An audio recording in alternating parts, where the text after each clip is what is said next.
Hello, class. Wanted to talk today about the 5 components of fitness. So we're going to go through this and kind of review it, make sure you understand it. This is one of our student learning outcomes, so I want to make sure that everything here makes sense. All right, so 5 components of fitness. Here we go. All right, so here they are. You've got on the upper left-hand side cardiovascular endurance, on the lower left-hand side muscular endurance. On the upper right-hand side, muscular strength. And then in the lower right side, flexibility. And then smack in the middle is body composition. So let's unpack each one of these and talk about it a little bit more. Okay, so what is cardiovascular endurance? So if I asked you, what do you think cardiovascular endurance is? How would you define that? I'll give you a few seconds to think about that, and then I'll share with you what it actually is. So just think in your mind, what is cardiovascular endurance? How would I define that if someone asked me what it is? All right, so maybe you got an idea, but specifically, it's going to be the ability of the heart and lungs to work together to provide the needed oxygen and fuel to the body during sustained workloads. So what would be some examples when we say, hey, I'm going to do cardio? What are some examples that come up for you? Could be, running, jogging, walking, cycling, swimming, anything that's sustained work over a period of time is going to define cardiovascular endurance. Now you'll notice sprinting isn't on here. Resistance training isn't necessarily on here, although it can be used to create circuits. So you could do some circuit training, but generally it's going to be lower intensity in effort over a longer period of time. You cannot physically do max effort for more than, frankly, 30 seconds.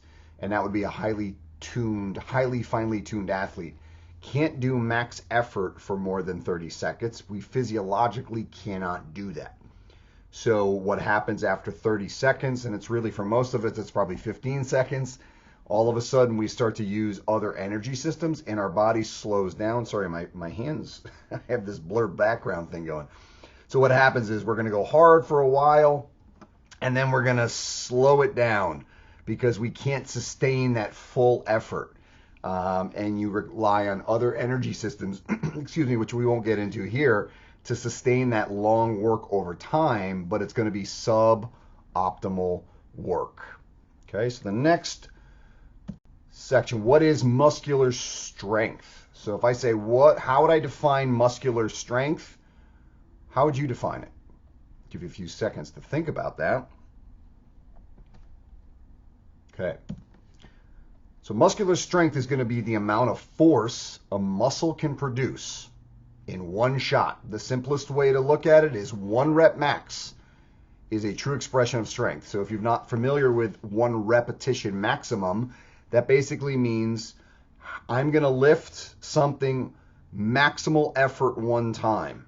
So that means the weight has to be significant. Easiest way to think about this is squatting, maybe deadlifting, bench pressing.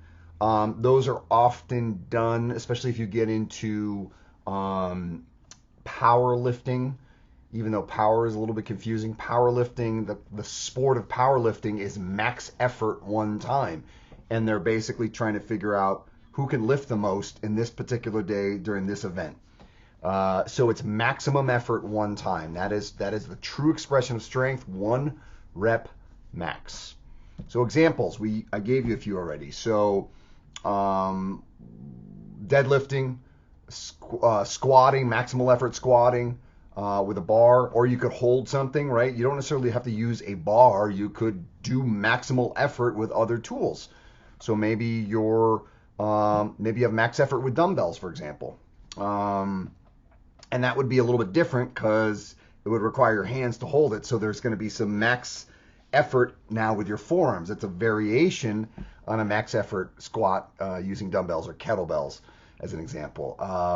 Bench press is a very common exercise, as I mentioned earlier, to demonstrate maximum effort. Could you do a pull-up? Sure. You'd have to, if you're really strong at pull-ups and you can do multiple reps, that's not max effort. That's not muscular strength.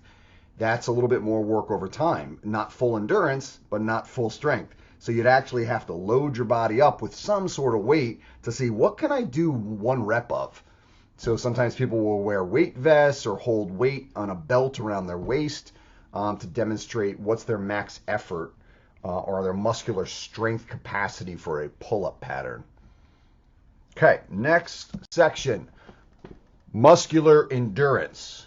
Okay, so we talked about cardiovascular endurance. If we go back, well, let me go back. We talked about cardiovascular endurance, but what's muscular endurance? That's also going to be work over time with now muscular, sort of muscles doing the work that you would typically use not in a cardiovascular environment. So remember, typically we're going to do cardiovascular with our legs. Maybe we'll do some rowing, so there might be some upper body, swimming, a little bit of upper body. But muscular endurance could be any of the movements that we choose, and you're essentially trying, it's the ability of those muscles to perform continuously without fatiguing. So think of a max, like a max push-up assessment. How many push-ups can you do, right? Now for me, the last time I did a max push-up test, I got, I think, 48. But some of you might not be strong enough to do 48 push-ups. So maybe you're like, hey, I can only do a couple push-ups. Well, that would then become a strength test for you until your capacity improves. Then it becomes a muscular endurance. And it's all based on the repetitions and the total weight of the exercise. So maximum strength is 1 time. Muscular endurance or muscular strength is 1 time effort, all out, full volition, really working hard.